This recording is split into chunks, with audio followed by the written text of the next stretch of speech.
نحمده ونصلی علی رسولہ الکریم اما بعد رب اشرح لی صدری ویسر لی امری واحلل عقدۃ من لسانی یفقہوا قولی اللہم تقبل منا صالح الاعمال وتجاوز عن سیئات اعمالنا قال تبارک وتعالی فی کلامہ المجید فاعوذ باللہ من الشیطان الرجیم بسم اللہ الرحمن الرحیم۔ رسول اللہ صلی اللہ علیہ وسلم نے ارشاد فرمایا کہ 3 آیات کا سیکھ لینا یہ زیادہ بہتر ہے اس بات سے کہ کسی شخص کو 3 سرخ اونٹ مل جائے۔ رسول اللہ صلی اللہ علیہ وسلم کے زمانے میں جو بہترین سواری تھی وہ سرخ اونٹ ہوا کرتے تھے۔ تو اس اعتبار سے اگر آپ دیکھیں تو آج کی جو بہترین سواری ہے وہ جہاز، ہیلی کاپٹر کتنا قیمتی ہوتا ہے۔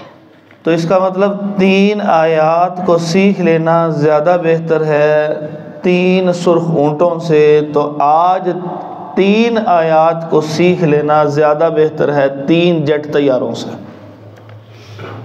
کیونکہ قرآن جو ہے وہ ہمارے ساتھ جائے گا اور باقی چیزیں یہیں پہ رہ جائیں گے، اور جو قیامت کے جو قبر کے اندر رکھے جائیں گے نا ہم لوگ، تو اس وقت ہر طرف سے عذاب آ رہا ہوگا۔ تو جو اوپر والی طرف سے جب عذاب آئے گا تو قرآن آ کے روک لے گا اس کو۔ تو ہم نے اس قرآن کے بارے میں چند معلومات، چند باتیں، چند نصیحتیں دیکھنی ہیں۔ آج ہم نے قرآن مجید کے سورۃ الفاتحہ اور البقرہ کی پہلے 20 رکوعات کو سمجھنا ہے۔ اس میں اللہ تعالیٰ نے ہم سے کیا تقاضا کیا ہے، کچھ باتیں جو ذکر کی ہیں وہ آپ کے سامنے ذکر کرتے ہیں۔ سورت کا نام ہے سورۃ الفاتحہ۔ اس کو سورۃ الشفاء بھی کہتے ہیں، ام الکتاب بھی کہتے ہیں، ام القرآن بھی کہتے ہیں، سب المثانی بھی کہتے ہیں، قرآن العظیم بھی اس کو کہتے ہیں۔ اس کے مختلف نام ہیں۔ جیسے کسی چیز کا افتتاح ہوتا ہے، انوگریشن کے اوپر وہ ساری بڑی بڑی اہم باتیں بتا دی جاتی ہیں کہ یہ جو تقریب منعقد کی جا رہی ہے، اس تقریب کے اندر یہ معاملات ہوں گے، اور جس کام کے لیے کی جاتی ہے اس کو بھی بتا دیا جاتا ہے۔ ایسے پورے قرآن کے اندر جتنا کچھ بیان ہوا ہے اس کا خلاصہ سورۃ الفاتحہ ہے۔ 7 اس کی آیات ہیں، 1 رکوع ہے، بار بار پڑھی جانے والی قرآن کی یہ سورت ہے۔ نبی مکرم صلی اللہ علیہ وسلم نے ارشاد فرمایا کہ جس وقت انسان نماز کے اندر یہ لفظ پڑھتا ہے نا الحمدللہ رب العالمین، ہمارا تو ذہن کسی اور جگہ چلا جاتا، تو جس وقت ہم یہ لفظ پڑھتے ہیں تو نبی صلی اللہ علیہ وسلم فرمایا اللہ تعالیٰ براہ راست اس بندے سے کے لیے کہتا ہے حمیدنی عبدی، میرے بندے نے میری تعریف کر دی ہے۔ جب بندہ کہتا ہے الرحمن الرحیم تو اللہ تعالیٰ فرماتے ہیں اثنا علی عبدی، میرے بندے نے میری ثنا بیان کی ہے۔ بندہ کہتا ہے مالک یوم الدین، اللہ تو قیامت کے دن کا مالک ہے۔ اللہ کہتا ہے مجدنی عبدی، میرے بندے نے میری بزرگی بیان کی ہے۔ اب جب تعریف بیان کر دی، جب ثنا کر دی، جب بزرگی بیان کر دی، اب یہ میرے بندے کے لیے حصہ تھا، اب میرا بندہ جو مجھ سے مانگے گا وہ میں اس کو عطا کروں گا۔ یہ میرے لیے حصہ ہو گیا، اب جو وہ مانگے گا اس کو میں عطا کروں گا۔ تو اللہ تبارک و تعالی کیا مانگنا سکھا رہے ہیں؟ اہدنا ایاک نعبد و ایاک نستعین اہدنا الصراط المستقیم، اللہ سیدھے راستے کی طرف چلانا ہمیں، ان لوگوں کا راستہ کہ جن پر تیرے انعامات ہوئے ہیں، اور ان لوگوں سے بچانا کہ جن پر تیرا غضب ہوا اور جو گمراہ ہوئے۔ اور حدیث میں آتا ہے غضب کن کے اوپر ہوا؟ غضب یہودیوں کے اوپر ہوا، اور گمراہ کون ہوئے؟ وہ عیسائی ہوئے۔ اب یہ ہم ہر نماز میں دعا مانگ رہے ہیں، جب ہم ہر نماز میں دعا مانگ رہے ہیں اور اس میں یہ آخر میں کہتے ہیں اے اللہ یہودیوں کے طریقے پہ نہ چلانا، عیسائیوں کے طریقے پہ نہ چلانا، سارا فیشن وہاں سے امپورٹ کرتے ہیں، ساری باتیں وہاں سے امپورٹ کرتے ہیں، سارے اخلاقیات وہاں سے امپورٹ کر کے لے کے آتے ہیں، ہم وہاں پہ بالکل ویسے ویسے کام کر رہے ہیں جیسے جیسے وہ کر رہے ہیں۔ بس یہ سوچ کے لیے آپ کے سامنے ایک چیز چھوڑ دی کہ جب ہم نے یہ کہا غیر المغضوب علیہم ولا الضالین، تو اس وقت سوچ لے ہم نے اللہ سے مانگا تھا اللہ ان کے رستے میں مت چلانا کہ جن پہ غضب ہوا، اور نہ گمراہوں کے رستوں کے اوپر چلانا۔ تو ساتھ ہی سوچ لیں یہودیوں اور عیسائیوں کی پیروی نہیں کرنی، اللہ نے ہمیں لیڈر بنایا ہے۔ اس کے بعد سورۃ البقرہ ہے، اس کے 40 رکوع 286 آیات ہیں 286۔ یہ جو ہم نے عام طور پہ مشہور سمجھا ہوا ہے نا 6666 آیات سمجھی ہوئی ہیں، یہ ایسا نہیں ہے قرآن میں۔ میں کہتا ہوتا ہوں کہ اگر کسی عیسائی نے اٹھ کے یہ کہہ دیا نا کہ تم صرف 6666 آیتیں قرآن سے ثابت کر دو، میں کلمہ پڑھ دوں، یقین مانے اللہ کی قسم ثابت نہیں کر سکتے آپ۔ کتنی بڑی بات کر رہا ہوں۔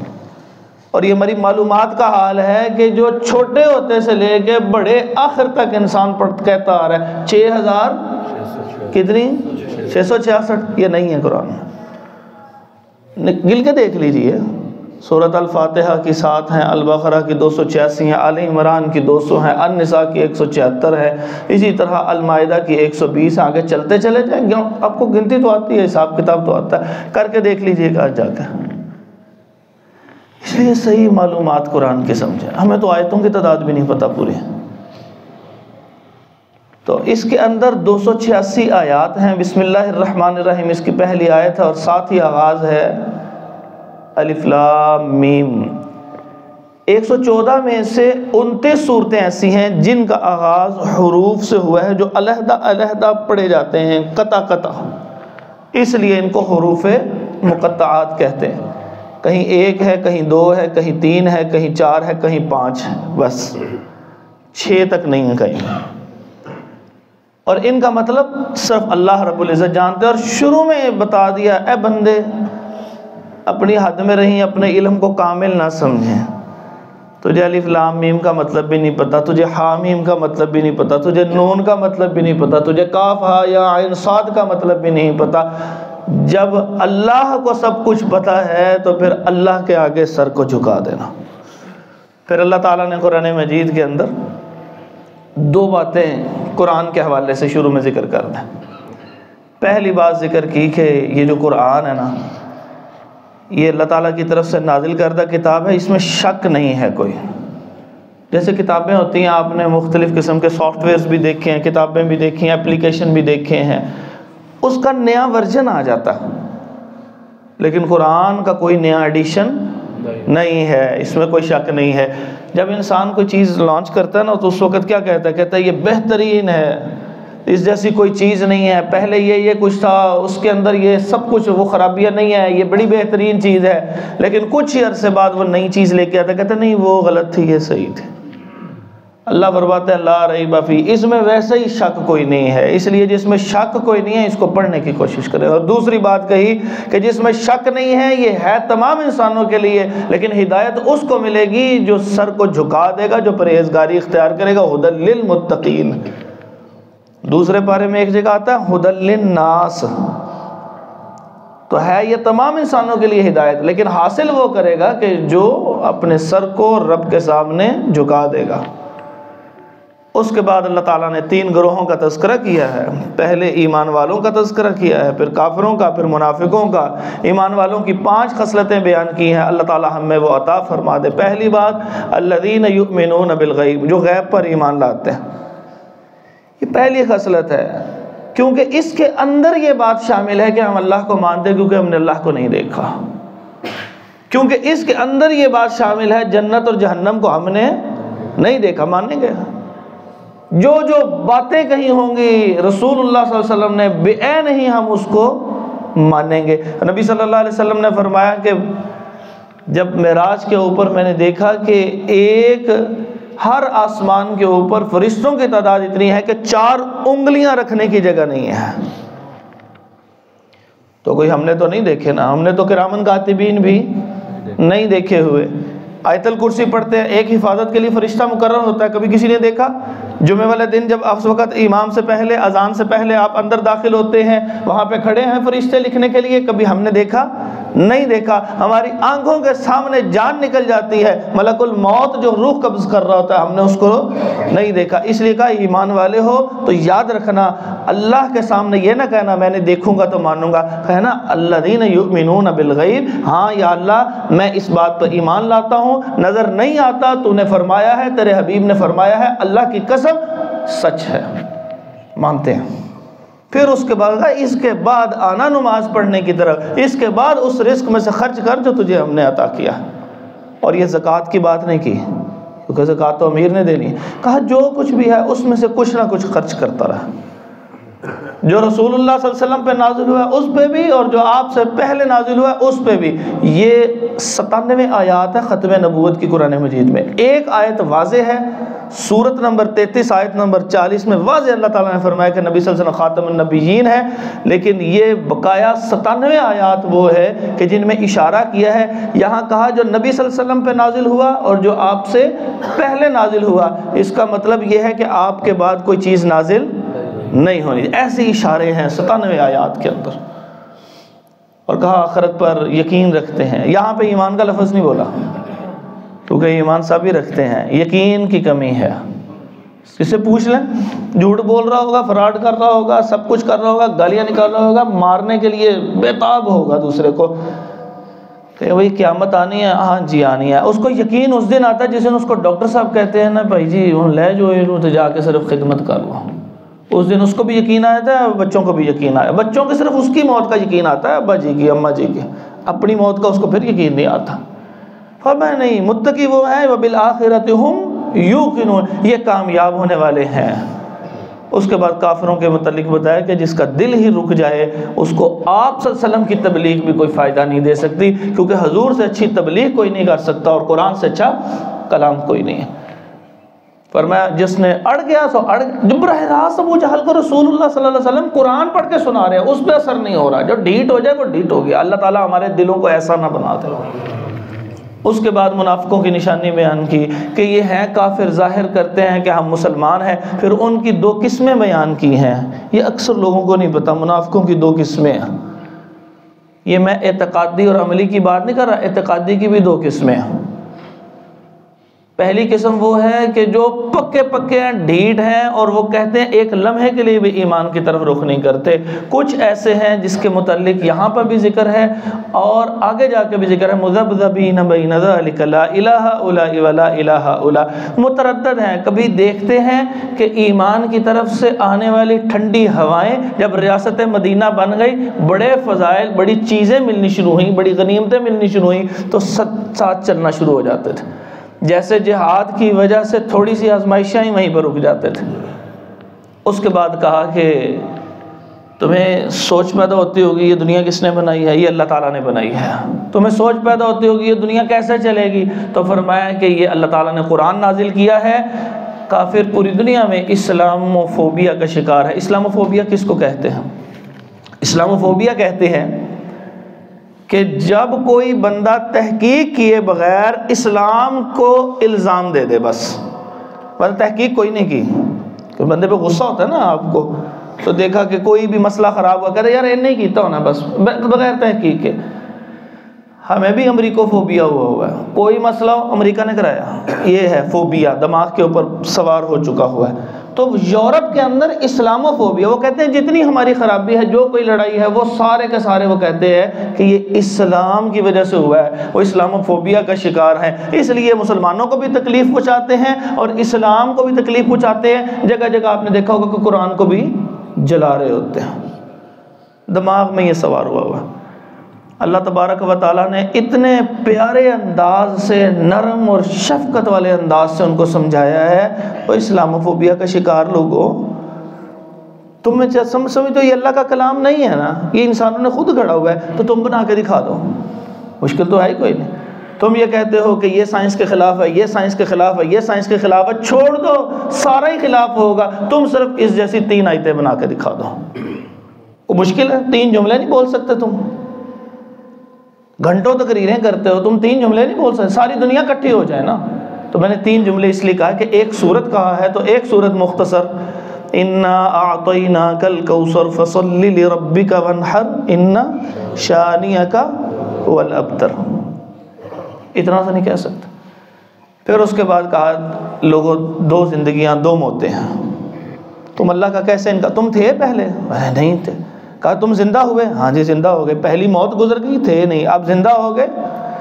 کہا پھر اس کے بعد تم مرو گے؟ ہاں جی مریں گے۔ پھر اس کے بعد تمہیں اللہ زندہ کرے گا، اس کے اوپر تم 3 چیزوں پہ تم ایمان لاتے ہو، ایک پہ تمہیں کیوں نہیں سمجھ آتی؟ تم نہیں تھے، موت تھی، تم زندہ ہوئے، ایک زندگی آ گئی، پھر تم مرو گے، کل نفس ہر ایک کو پتہ ہے۔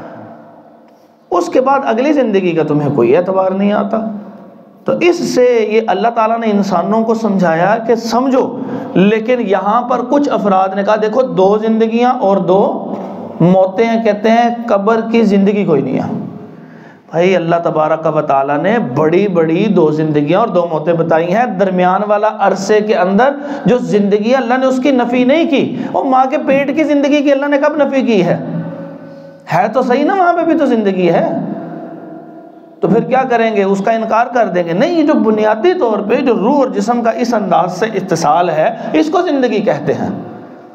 وہ بھی زندگی ہے، وہ کس انداز سے زندگی ہے وہ اللہ رب العزت خوب بہتر جانتے ہیں۔ 30ویں پارے کے اندر اللہ تعالیٰ نے قبر کے متعلق فرمایا، ثم اماتہ فاقبرہ، ہم اس کو مارتے ہیں پھر اس کو قبر دیتے ہیں۔ جو بندہ پھٹ کے مر جاتا ہے اس کی قبر کدھر جاتی ہے؟ لیکن اللہ کہتے ہیں ہم دیتے ہیں۔ اسی لیے تو شروع میں کیا کہا تھا؟ الذین یؤمنون بالغیب، نہیں نظر آتا نا، نہ آئے، لیکن جب اللہ نے فرمایا تو پھر ہے۔ پھر اس کے بعد کہا تمہارے ذہن میں یہ خیال پیدا ہوگا کہ تمہیں کس نے پیدا کیا حضرت انسان؟ تم نیچرل سلیکشن سے پیدا نہیں ہوئے کہ یہ ایک جرثومہ تھا، وہ بدل کے یوں بنا، پھر وہ بدل کے یہ بنا، پھر وہ بدل کے ایک جانور بنا، پھر وہ بدل کے جانور سے پھر یہ ہوتے ہوتے یہ انسان نہیں بنا۔ اللہ تعالیٰ نے انسان کو باقاعدہ طور پر بنایا ہے، اور یہ 4تھے رکوع کے اندر اللہ تبارک و تعالیٰ نے تفصیل سے بات ذکر کی کہ یہ بنا کہاں پر تھا، وہاں سے نیچے اترا، اور نیچے کس وجہ سے اترا، یہ انشاءاللہ سورۃ الاعراف میں چونکہ تفصیل ہے تو وہاں انشاءاللہ اس کا ذکر کریں۔ بہرحال اس دنیا کے اندر بھیج دیا، اور پھر آخر میں اللہ تعالیٰ فرماتے ہیں جب آدم علیہ السلام سے یہ کہا ہوا تھا اس درخت کے قریب نہیں جانا، وہ چلے گئے، تو اس وقت اللہ فرماتے فَتَلَقَّى آدَمُ مِن رَبِّهِ کلمات، اللہ نے آدم علیہ السلام نے اپنے رب سے کلمات سیکھے۔ اب یہاں پر ایک مسئلے کو سمجھ لیں کہ ہم عام طور پہ کیا سمجھتے ہیں کہ نبی علیہ السلام جو ہے کے بارے میں حدیث آتی ہے کہ انہوں نے فرمایا کہ آدم علیہ السلام جو ہیں وہ اشک بار تھے، رو رہے تھے کہ اچانک سامنے دیکھا تو عرش کے اوپر لکھا تھا لا الہ الا اللہ محمد رسول اللہ۔ انہوں نے کہا اے اللہ محمد صلی اللہ علیہ وسلم کے واسطے معاف فرما دیجئے مجھے۔ بھئی یہ ایسا نہیں ہے۔ سورۃ الاعراف کے اندر اللہ تعالیٰ فرماتے ہیں آدم علیہ السلام نے ہم سے کلمات سیکھے، اور وہ کلمات کیا تھے؟ کہا ربنا ظلمنا انفسنا وان لم تغفر لنا وترحمنا لنکونن من الخاسرین۔ یہ ہمیں آتے ہیں، اس لیے علماء فرماتے ہیں، فقہاء اور مفسرین کہتے ہیں جب کوئی بندے کو یقین ہو جائے کہ اس کی غلطی ہے اور بڑی شدید غلطی ہے، اس وقت یہ قبول شدہ کلمات پڑھنے شروع کرتا ہے۔ اس کے بعد اللہ تبارک و تعالیٰ نے بنی اسرائیل کا تذکرہ کیا، کہا یہ آدم علیہ السلام کی اولاد میں آگے جا کر ایک نبی آئے ابراہیم علیہ السلام، ان کے پوتے تھے جن کا نام یعقوب علیہ السلام تھا، ان کے 12 بیٹے ہوئے، یعقوب علیہ السلام کو اسرائیل کہا جاتا تھا، ان کی اولاد بنی اسرائیل کہلائی۔ اب وہ جو بنی اسرائیل کہلائی، وہ بنی اسرائیل کے اوپر اللہ رب العزت نے ہونے والے انعامات ذکر کیے۔ ان کو کہا کہ تمہیں فرعون جو ہے وہ ذبح کرتا تھا تمہارے بچوں، اب تصور کریں ایک مرغی کا بچہ ہو نا، تو اس کو ایسے اب کٹتے ہوئے نا ہمارے عام بچے دیکھ نہیں سکتے، بیمار ہو جاتے، دیکھ نہیں سکتے، تو ایسے وہ بچے کو پکڑتے، ایسے پکڑ کے اس کی گردن اتار کے پھینک دیتے، ایسے پھینک دیتے۔ اب تصور کریں کیسا خوفناک منظر تھا۔ فرمایا نعمت کو یاد رکھو کہ اللہ تبارک و تعالیٰ نے تمہیں اس عذاب سے بچایا بنی اسرائیلیوں، تمہاری عورتوں کو زندہ رکھ کے گھروں میں نوکرانیاں بنا کے رکھا ہوا تھا، اور پھر تم وہاں سے نکلے، پھر تمہیں سامری نے کہا کہ یہ ایک بچڑا ہے، اس کی تم عبادت کرو۔ ادھر موسیٰ علیہ السلام سے تم نے کہا کہ ہمیں تورات چاہیے، موسیٰ علیہ السلام وہاں چلے گئے، اور جو وہاں پر گئے ہیں وہ عبادت کر رہے ہیں، وہاں پہ اللہ رب العزت نے تورات نازل کی، اور یہاں پر پیچھے کیا ہوا، انہوں نے بچڑا بنا لیا۔ موسیٰ علیہ السلام واپس آئے، انہوں نے دیکھا کہ یہ کیا کیا ہے۔ یہ تفصیلی واقعہ سورۃ الاعراف کے اندر آ رہا ہے۔ تو انہوں نے پھر اس کے بعد اس کی سزا ہوئی، وہ جو انہوں نے شرک کر رہے تھے، اور ان کی سزا جو ہے وہ یہ تھی کہ جنہوں نے شرک کیا تھا ان شرک کرنے والوں کو قتل کیا گیا۔ من بدل دینہ فاقتلوہ۔ اس کے بعد ان کے اوپر انعامات ہوئے، یہ جہاں جاتے اتنی دھوپ ہوتی ان کے اوپر ایک سایہ آ جاتا، کہتے کھانے کے لیے دو، اللہ تعالیٰ نے من و سلوہ نازل فرما دیا۔ من اور سلوہ کے متعلق آتا ہے آسمان سے نازل ہوئے، اور مفسرین کی ایک جماعت کہتی ہے آسمان سے نازل نہیں ہوئے، صحرا کے اندر وہ جو تتر اور بٹیر آ جاتے تھے اور بہت کثرت سے آتے تھے، یہ وہ تھا من، یہ تھا سلوہ۔ اور من کیا تھا، وہ حدیث میں آتا ہے کہ فرمایا کہ آنکھ کی بیماری کی شفا من میں ہے۔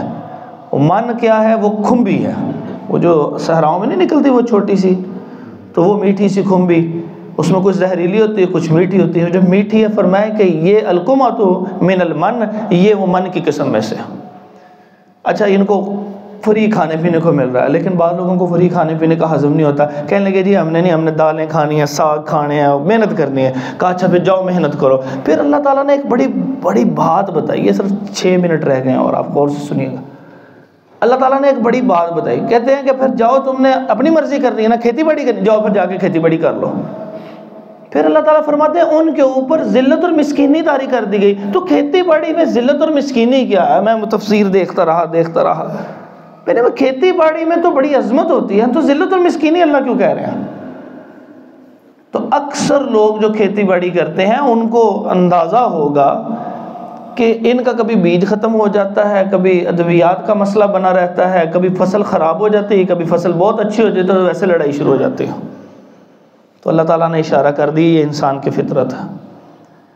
اس کے بعد یہ کہنے لگے جی ابھی پانی کہاں سے آئے گا، پانی تو دے دیجیے، صحرا ہے کہاں سے آئے گا۔ موسیٰ علیہ السلام نے وہ عصا مارا، یہ کیسی عجیب چیز تھی، جب پہلے سمندر پہ مارا تھا تو وہ پانی سالڈ ہو گیا تھا، جب اس سالڈ پتھر پہ مارا تو 12 چشمے پھوٹ پڑے۔ یہ جو 12 چشمے پھوٹے ہیں، میں اپنے بڑے احباب کے ساتھ جو بڑی عمر کے ہیں، جن کی اولادیں اب بڑی ہیں، میں ان سے ایک بات کرنا چاہتا ہوں، اس کے اندر ایک بڑی رہنمائی ہے ہمارے لیے۔ فرمایا کہ وہ 12 کتنے قبیلے تھے؟ 12، تو چشمے کتنے پھوٹے؟ وہ کہہ سکتے تھے نا کہ یا اللہ ایک بڑی سی دریا بس آ جائے کافی ہے، سارے مل جل کے رہوں گے۔ یہ فطرت نہیں ہے، یہ ایک ہی گھر کے اندر اس وقت مل جل کے رہتے ہیں جب دل بھی ملے ہوتے ہیں، اور جس وقت دل علیحدہ علیحدہ ہوتے ہیں، ابا جی اور اماں جی کی تو خواہش ہوتی ہے نا کہ بھئی میں مراں گا تو تسی وکھرے ہونا، پھر وہ بچے سارے خواہش ہی کرتے رہتے ہیں، اچھا کدوں پتہ نہیں جانا ہے نا۔ میں صحیح بات کہہ رہا ہوں، کبھی جا کے نوجوانوں سے پوچھ کے دیکھیے، یہی وجہ ہوتی ہے کہ وہ ساری زندگی بچے پھر آپس میں نہیں ملتے۔ اور پھر ہماری نصیحتیں کیسے چلتی ہیں، کہتے ہیں کہ بھئی پترو تسی ساری زندگی اکٹھے رہنا ہے، تیرے چاچے تے تائے نے سب میرا سلوک چنگا نہیں کیتا، تو بیٹا یہ سوچ رہا ہوتا ہے کہ اپنے بھائیوں کے ساتھ تو یہ اکٹھا نہیں رہا تے مینوں یہ نال اکٹھا رکھدا پیا۔ غیر فطرتی رویہ نا، سمجھیں قرآن سے، سمجھیں اپنے مسائل کو۔ قرآن مجید کو صرف یوں نہ سمجھیں کہ ہم نے بس قرآن پڑھ لیا اور بڑی لذت آ گئی ہے۔ یہ چھوٹے چھوٹے مسائل، اگر محبت ہے رہیے اکٹھے، اس سے بڑی نعمت کوئی نہیں ہوگی۔ لیکن جہاں اختلاف شروع ہو جائے تو راہ کرم چولہے علیحدہ کر دیں، دل علیحدہ نہ کریں۔ اس کے بعد کیا کہا، اس کے بعد پھر ایک واقعہ ذکر کیا، کہا کہ ان کو کہا تھا کہ ہفتے والے دن عبادت کرنی ہے، انہوں نے فراڈیاں لگائیں۔ فراڈ انہوں نے یہ لگایا، انہوں نے کہا کہ ہم جو ہے ہفتے والے دن عبادت کرتے ہیں، جو مچھلیاں پکڑنے کا کام ہے، اس دن مچھلیاں بہت آتی، انہوں نے جال درمیان میں لگا دیے اور خود عبادت خانے پہ چلے گئے۔ عبادت کی ہے، مچھلیاں نہیں پکڑی، ایک دن پہلے جال لگا دیا، اگلے دن جا کے وہ جال سے مچھلیاں نکالی ہیں، لیکن کیا ہوا، کاروبار چلتا رہا۔ اور اللہ کا کیا حکم تھا کہ کاروبار بند ہو؟ اللہ تعالیٰ نے فرمایا کونوا قردۃ خاسئین، بندر بن جاؤ، ذلیل بندر بن جاؤ۔ انسان بنانے کے بعد ان کو بندر بنا دیا۔ رب کو دھوکہ دیتے ہو، کہا عبادت کے وقت میں عبادت کرو، تم ساتھ ساتھ کاروبار چلتے رہتے ہو۔ جمعے والے دن کیا کرتے ہیں؟ ہے نا، یہی کچھ کرتے ہیں نا. یہ دکان ہے، یہاں پہ بھائی پڑھ لے گا، یہاں پہ بیٹھا رہے گا، میں وہاں پڑھ آتا ہوں، تو میں جب آؤں گا تو یہ وہاں پہ جا کے پڑھے گا، کاروبار چلتا رہا. یہ رسول اللہ صلی اللہ علیہ وسلم کی دعائیں بچ گئے ہیں، ورنہ کام اس سے بڑا کر رہے ہیں. وہ تو سارے اٹھ کے عبادت خانے کی طرف گئے تھے، صرف فیکٹری آٹو پہ لگا کے گئے تھے، یعنی مچھلیاں پکڑ رہے تھے. تو ہم نے تو اس سے بڑا کام کر لیا. اللہ تعالیٰ ہمیں خالص ہو کے اپنی عبادت کی توفیق عطا فرمائے. پھر اور کچھ واقعات میں ایک بات یہ بتائی کہ دیکھو یہ ان میں ایک آدمی نے اپنے چاچے کی جائیداد لینے کے لیے قتل کر دیا چاچے کو، اور اٹھا کے اس کی جو لاش تھی نا وہ ایک نیک لوگوں کی بستی کے آگے پھینک دی. شور مچانا شروع کر دیا، اور میرا چاچا کنے کٹیا؟ انہوں نے کہا جی ہم نے تو نہیں مارا. انہوں نے کہا جو موسیٰ علیہ السلام ہیں ان سے جا کے کہتے ہیں کہ بتائیں جی یہ کس نے کیا. موسیٰ علیہ السلام کیا کہنے لگے؟ موسیٰ علیہ السلام نے کہا یا اللہ یہ کیا معاملہ پیش آ گیا. اللہ تبارک و تعالیٰ نے آزمائش دیکھیں. اللہ نے فرمایا کہ ان سے کہیے کہ ایک گائے ذبح کریں. انہوں نے آپ علیہ السلام نے کہا کہ ایک جو ہے وہ گائے ذبح کریں. حضرت موسیٰ علیہ السلام نے اپنی قوم سے کہا ان اللہ یأمرکم ان تذبحوا بقرہ. وہ کہنے لگے جی اتتخذون ہزوا. یہاں سے ایک نصیحت لینی ہے، یہ واقعہ آپ نے پہلے بھی سنا ہوا ہے. کیا کہنے لگے؟ اتتخذون ہزوا، آپ ہمارے ساتھ مذاق کرتے ہیں. یعنی میں دین کا مسئلہ پوچھ رہا ہوں، اگر بندہ نہیں لبدا پیا، قاتل نہیں لبدا پیا، تو یہ کہہ رہے ایک اور گاں ذبح کرے، مذاق نہیں ہے. تو انہوں نے آگے سے کیا جو انہوں نے کہا اعوذ باللہ ان اکون من الجاہل. میں کیوں مذاق کروں گا؟ اعوذ باللہ ان اکون من الجاہلین، میں جاہلوں میں ہونے سے جو ہے اللہ تعالیٰ کی پناہ چاہتا ہوں کہ میں جاہلوں میں سے ہو جائے. اس کا مطلب دین کا مسئلہ بیان کرتے ہوئے یہ تمسخر کرنا یہ جہالت ہے. اس کے بعد انہوں نے سوال کیا جواب ہے، سوال کیا جواب ہے، اتنے سوالات کی آخر کار وہ گائے ان کو ملی اور انہوں نے اس کو ذبح کیا. پھر اس کے ٹکڑے کیے اللہ کے حکم سے، پھر اس قاتل کو اس مقتول کو لگائے اور وہ زندہ ہو کے کہنے لگا اسی نے قتل کیا تھا. یہ بھی آپ کے سامنے قصور کا ایک کیس ہوا تھا، وہ زینب بچی چھوٹی کا. دیکھا تھا پہلی صف میں وہ ذلیل انسان جس نے اس کو قتل کیا تھا وہ پہلی صف میں کھڑے ہو کے جنازہ پڑھ رہا تھا. اللہ اکبر. اللہ رب العزت ہم سب کے گناہوں پہ پردہ ڈالے رکھے. حضرت حافظ ارشد صاحب فرماتے ہیں، دو جملے ہیں صرف، آخری سے پہلے کا جملہ. حضرت حافظ ارشد صاحب جانتے ہوں گے آپ اکثر لوگ، پروفیسر حافظ ارشد صاحب بزرگ، وہ کہتے ہیں کہ اس معاشرے میں ذلیل وہ ہے کہ جس کے گناہوں سے اللہ نے تھوڑا سا پردہ پیچھے کر دیا، اور عزت دار وہ ہے کہ جس کے گناہوں پہ بھی پردہ پڑا ہوا. اللہ رب العزت سب کے گناہوں پہ پردہ ڈالتا. اس کے بعد اللہ تبارک و تعالیٰ نے کچھ احکامات ذکر کیے. اس میں جو زیادہ تر احکامات ہیں وہ دوبارہ چونکہ آنے ہیں اس لیے وہ ذکر نہیں کر رہا. ایک حکم رہ گیا.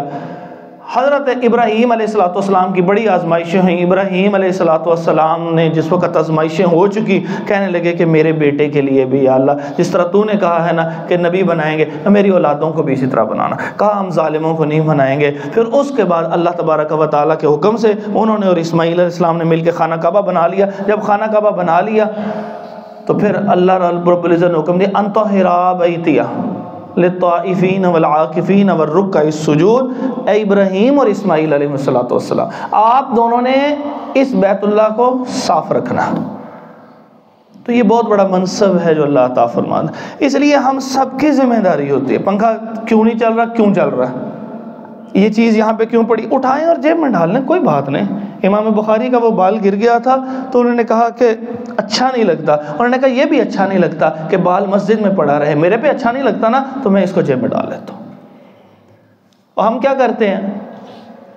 اللہ کئی دفعہ نا بڑی کراہت آتی ہے، ناک میں انگلی ڈالتے ہیں، جو گند ہوتا ہے وہ اٹھا کے ایسے کر کے یوں صاف کر دیتے ہیں. برا لگ رہا ہوگا آپ کو شاید یہ جملہ میرا، لیکن ایسے ہوتا ہے، ایسے صاف کر دیتے ہیں اس صف کے ساتھ. وہ کسی نے سجدہ کرنا ہے رب کو، یہاں یہ آپ کے سامنے ابھی اٹھا کے دیکھیں، تھوڑا سا کھینچ کے دیکھیں، کسی نہ کسی نے اس کے اندر کوئی گند ڈالا ہوگا. ابھی آپ سجدہ کریں گے تو آپ کی یہاں پہ کوئی نہ کوئی چیز لگے گی. وہ کیا ہوگا؟ کسی نے اپنا ناخن کھینچ کے یہاں پہ پھینکا ہوگا.